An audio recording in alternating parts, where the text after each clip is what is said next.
요즘 AI 칩에서 브로드컴, 마벨 등 ASIC을 주로 하는 업체들에 대한 얘기가 많이 나오는데요. 이 중에서 AI 칩과 HBM에 관해서 설명드리도록 하겠습니다. 이게 코어워스라는 TSMC의 패키징 기술하고 하이브리드 본딩이라는 기술의 혁신에서부터 시작해서 3D IC와 HBM 통합으로 어떻게 전환되는지, 그리고 고성능 메모리와 컴퓨팅을 새롭게 재정의하려는 경쟁이 치열해지고 있습니다. 그래서 그 대표적인 업체가 브로드컴과 마벨이 되겠습니다. 인하대학교 금속반도체 소재 및 첨단 제조 공정 연구실을 운영하고 있습니다. 주요 사업은 반도체 인프라 활용, 현장 인력 양성 사업, 패키징 교육을 수행하고 있습니다. 산자부 소속이 되겠습니다. 반도체 4단 진공 게이트 밸브가 포함된 로드락 및 트랜스퍼 시스템 개발 사업과 반도체 3D 프린팅 부품 정전척 개발, 3D 프린팅 기술 활용 활성화 지원 사업을 하고 있습니다. 고급 패키징에 대한 수요가 증가함에 따라 마벨과 브로드컴 같은 회사가 자체 고급 패키징 플랫폼을 출시하는 걸 볼 수가 있습니다.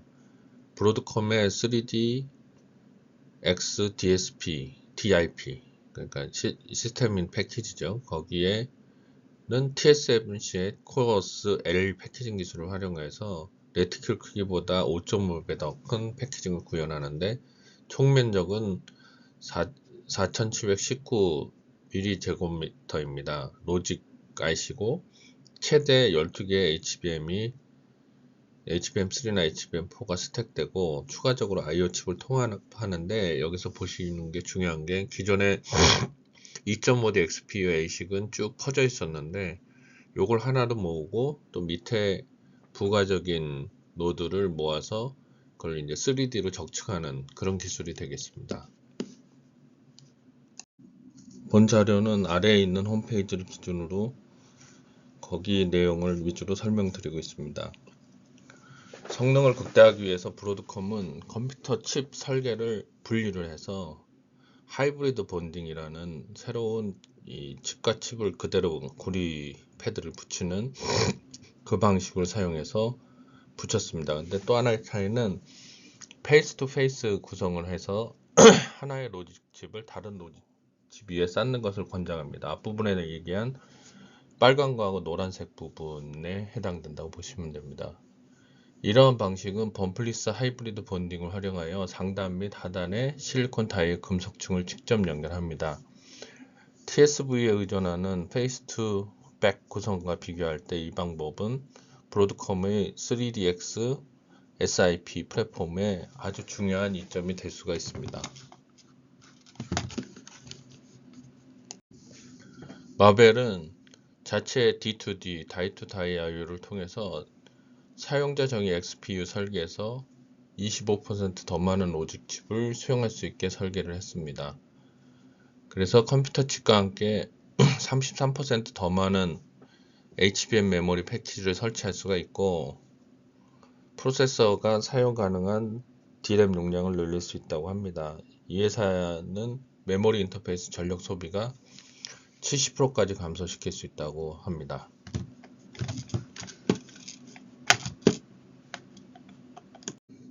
고급 패키징 기술이 발전함에 따라 HBM 고대역폭 메모리는 AI 및 데이터가 집약되는 워크로드를 처리할 수 있는 핵심 요소로 부상했습니다. 안정적이고 신뢰할 수 있는 HBM 공급이 AI 칩 개발에서 경쟁 우위를 확보하는 중요한 요소입니다. 그래서 성능을 향상을 보면은 하드웨어 프롭스는 6만 배 이상 증가했고 20년 동안 D램의 밴드위스는 100배, 인터커넥션 밴드위스는 20년 동안 30배 정도 증가된 것을 볼 수가 있습니다. 그래서 H100까지 이제 테스트 해본 거고, 아니 여기서 이제 얘기를 하고 있는 거고, HBM2E NVLink 4.0까지 진행한 게 되겠습니다.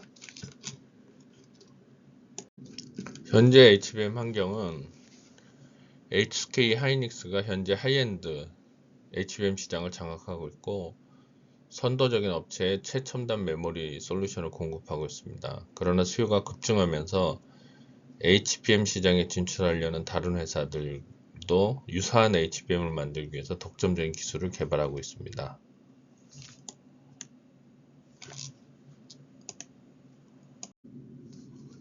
HBM은 MR-MUF라는 게 이제 가장 최신 기술이고, MR-MUF 이후에는 이제 HBM3E 또는 HBM3에서 적용되는 어드밴스드 MR-MUF 기술이 있습니다. 요거는 이 10배는 기술이 특별히 더 들어간 거라고 보시면 되겠습니다.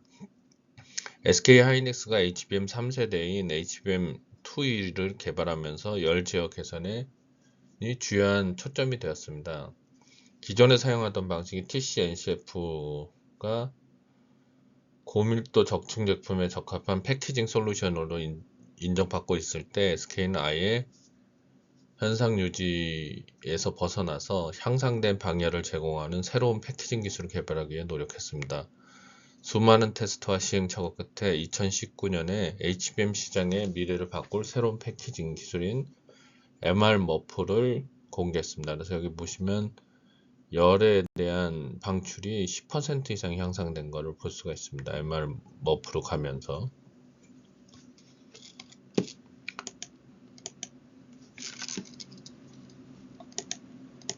그러면 TC-NCF하고 MR-MUF하고 차이를 보면 TC-NCF는 D램 메모리 판 하나 위에 NCF라는 non-conductive 필름을 붙이고 그 위에다가 또 한 층을 얹고 하는데, MR-MUF는 그 한 층간을 가볍게 붙인 이후에 그 위에다가 몰드를 씌워서 한꺼번에 이제 굳히는 그런 기술이 MR-MUF가 되겠습니다. HBM에 대응하는 새로운 기술로 개발하고 있는 데가 나냐하고 윈본드인데, 나냐는 HBLL 램이라는 걸 개발했고, 윈본드는 두 회사 모두 이제 틈새 시장의 새로운 HBM 어플리케이션을 타깃으로 큐브 메모리와 같은 솔루션을 출시했습니다. 요거는 여러분이 자세히 보시기 바랍니다. 하이 밴드스 메모리 서플라이 체인 오버뷰를 보면은 현재는 지금 TCB 프로세스를 사용하고 있는데, 가장 잘하는 회사고 입증된 회사는 이제 한미가 되겠습니다. 그래서 한미 반도체가 그 TCB HBM 본딩 시장을 장악하고 있다고 보시면 될 것 같습니다. 실제적으로 양산하고 있는 곳인 이제 SK 하이닉스와 최근에 이제 마이크론까지 납품을 했다고 합니다. 그런 상황으로 보시면 되고, 그 하이브리드 본딩 쪽은 지금 현재 이제 그 배시라는 곳하고 어플라이드 머티리얼을 함께해서 제품을 만든 게 있고, 수스 마이크로텍하고 셋이라는 회사가 같이 만든 게 있습니다. 그리고 최근에는 이제 ASMPT가 이제 개발했다는 얘기가 있고, 삼성 같은 경우는 이제 셈에스하고 일본 회사하고 이제 주로 하고 있는데, 결과가 제대로 나오는지는 지금 현재 계속 개발이 늦어지고 있는데, 그런 거는 감안해서 보시면 될 것 같습니다. 그리고 그 외에 이제 특별한 거는 이제 그 TSV 프로세서는 이제 삼성이나 SK나 다 잘하고 있는 것 같고, 다이싱 그라인딩 이런 것도 큰 문제 없는데, 제가 봤을 때는 그 실리콘과 실리콘 사이에 언더피라는 그런 소재가 중요한 것 같습니다. 그래서 그런 거에 대해도 좀 체크를 해보시면 좋을 것 같습니다. 그래서 몰딩 프로세스에 들어가는 장비 또는 몰딩 프로세스에 들어가는 소재들, 이런 거를 좀 주의 깊게 보면 좋을 것 같습니다. HBM 개발의 주요 과제는 HBM 도메인에서 경쟁하려면 한 3-4가지의 기술에 대한 장애물을 극복해야 됩니다. 첫 번째가 TSV인데, 3D 적층 메모리에서 수직 데이터 경로를 구하는 데 필수적인데, 지금은 HBM이 1024의 TSV에서 2048로 가고 있는 단계라서 좀 더 정밀해져야 되는데, 이 부분은 큰 기술적 이슈가 안 되는 것 같습니다. 그 TCB 본딩하고 연력 압착 접합 본딩하고 하이브리드 본딩으로 이제 넘어가는 그 사이인데, TCB 본딩에서는 확실하게 이 SK 하이닉스가 이제 앞서고 있는데 여러 가지 노하우를 갖고 있고요. 그리고 한미반도체도 마찬가지로 이제 이걸 하고 있는데 하이브리드 본딩에 관해서는 어떻게 될지 아직 모르는 상황입니다. 그래서 좀 시간이 좀 필요한 상황이다. 그런 상황이고 TCB 본딩으로 뭐 16층, 20층까지 접합이 가능하게 했다고 하니까 하이브리드 본딩은 조금 늦어지긴 할 텐데 이제 그건 이제 HBM에 관한 거고 이 칩에 패키징 하는 거 HBM과 같이 그런 쪽은 이제 하이브리드 본딩이 본격적으로 상용화되고 있습니다. 그리고 HBM 베이스 다이 그러니까 HBM의 메모리 다이도 있는데 맨 밑에 그 로직하고 연결하는 베이스 다이가 있는데 이쪽을 설계하는 것이 과거에는 메모리 엔지니어들이 설계를 했는데 요즘에 이제 로직 엔지니어들이 설계하고 또 칩의 정밀도도 높아지니까 이 부분에 빈 공간들이 많이 생긴다고 합니다. 그래서 지금 방식의 이제 인터페이스도 하지만 최근에는 그 메모리 스택을 여러 가지 HBM을 여러 개를 쌓는 그런 방식, 높이 쌓는 것도 중요한데 이걸 아파트 단지처럼 100층짜리 아파트 한 동을 짓는 게 아니라 30층짜리 아파트 3개를 쌓든 그런 방식으로 수평화시켜서 그걸 잘 인터페이스해서 연결하는 그런 기술도 개발되고 있다고 합니다. 그래서 지금 현재 HBM은 향후 하이브리드 본딩과 HBM 베이스 다이에 의해서 어떤 식으로 넘어갈지에 대한 좀 생각을 많이 해야 되는 그런 시기라고 보시면 될 것 같습니다. 여기 보시면 이제 무어의 법칙에서 뭐 이런 얘기를 하고 있는데 이거는 무어의 법칙을 넘어서는 부분이죠. 이거는 뭐 칩을 만드는 게 아니라 패키징을 하는 거니까 하이브리드 와이어 본딩에서 플립칩 본딩으로 가는데 20년 걸렸고 플립칩 본딩에서 하이브리드 본딩으로 가는데 20몇 년이 걸렸습니다. 그래서 이런 분야의 변화가 어떻게 될지 좀 체크를 해보시면 되고 지금 현재는 TCB 본딩에서 하이브리드 본딩으로 넘어갈 수밖에 없는 상황이고 IO의 그 간격이 좁아질수록 하이브리드 본딩으로 빨리 가야 된다 이런 생각을 갖고 계시면 전망하기가 좀 쉬울 거라고 볼 수 있습니다.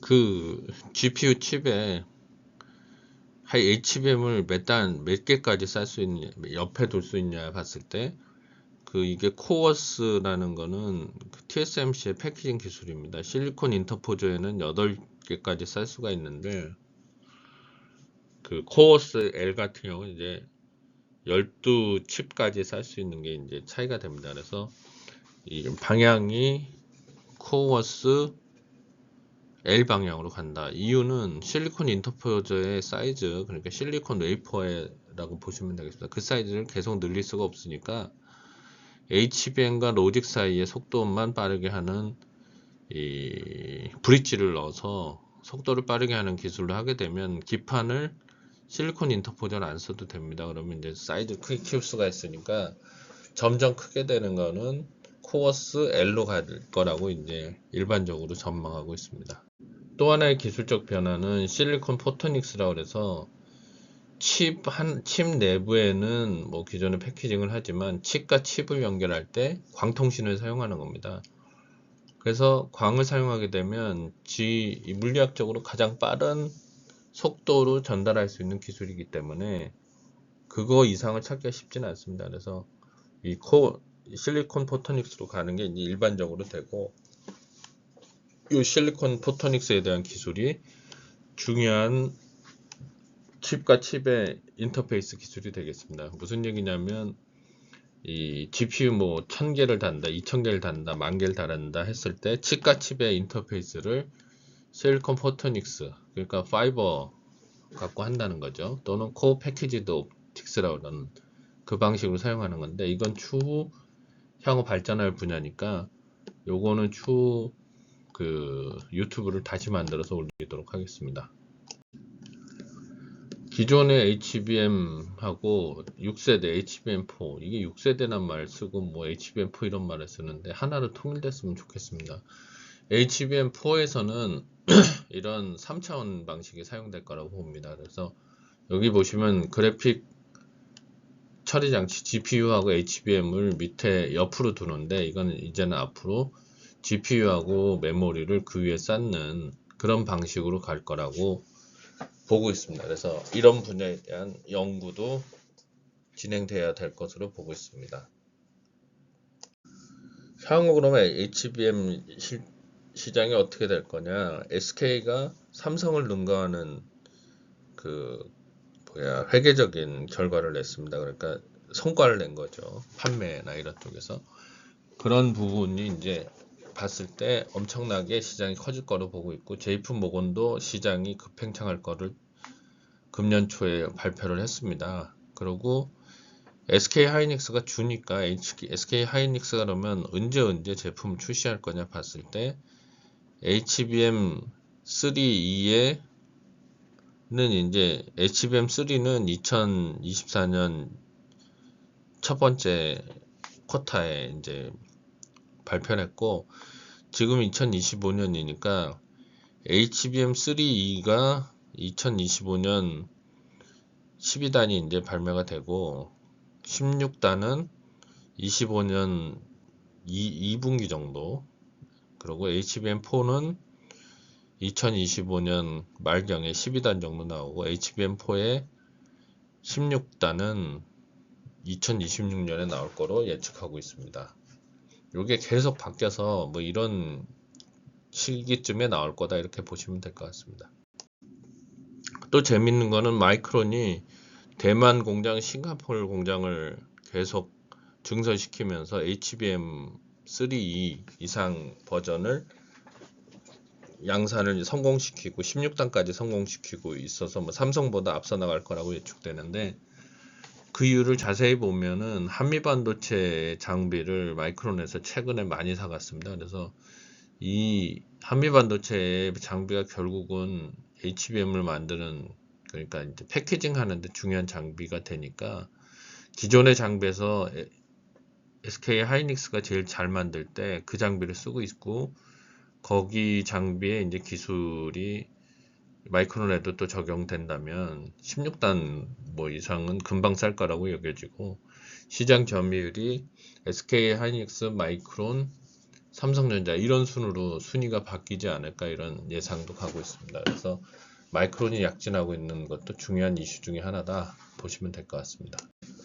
프로젝트 스타게이트라는 거를 최근에 트럼프 행정부에서 새로 만들었는데, 뭐 700조를 투자한다고 하고 700조에 뭐 사우디 아라비아나 아랍에미레이트 펀딩이 되고 있다라고 해서 하는 얘기도 있고, 또 하나 또 누구죠? 앨런 머스크는 얘네 돈 없다고 하는 얘기도 있는데, 어쨌든 간에 이런 프로젝트나 거대한 프로젝트, 그러니까 AI 시장을 장악하려는 거대한 프로젝트가 지속적으로 일어나고 있다. 그래서 시장은 지속적으로 만드는 것보다 수요가 더 많은 시장으로 가고 있다. 이렇게 보시면 될 것 같습니다.